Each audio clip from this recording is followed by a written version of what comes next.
दिल्ली और एनसीआर में जहरीला स्मॉग छा गया है, जिससे हवा की गुणवत्ता गंभीर और बहुत खराब स्तर पर पहुंच गई है।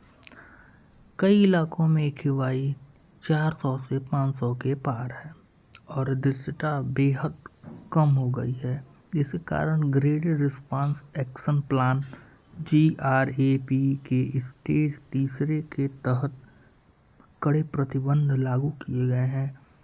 जैसा कि BS-3 पेट्रोल और BS-4 के डीजल गाड़ियों पर रोक और गैर जरूरी निर्माण पर पाबंदी।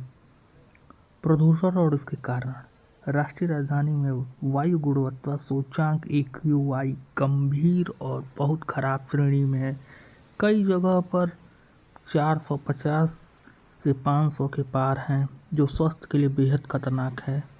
इसके कारण धीमी हवा, मौसम में प्रतिकूल परिस्थितियां और प्रदूषकों के जमा होने से स्मॉग की मोटी परत बन गई है, जिससे विजिबिलिटी दृश्यता बहुत कम हो गई है। इसके प्रभाव: स्मॉग के कारण सांस लेने में दिक्कत, आंखों में जलन और हृदय संबंधी समस्याओं का जोखिम बढ़ गया है, खासकर बच्चों और बुजुर्गों के लिए।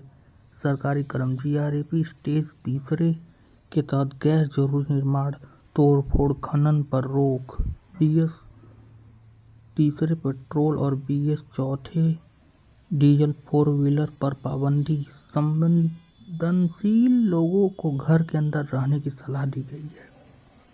वायु गुणवत्ता का स्तर: वर्तमान में दिल्ली का औसत AQI 400 से 500 के पार है। कई इलाकों में यह बेहद खतरनाक श्रेणी में आता है। मुख्य प्रदूषक PM10 और PM2.5 का स्तर सुरक्षित सीमा से कई गुना अधिक है।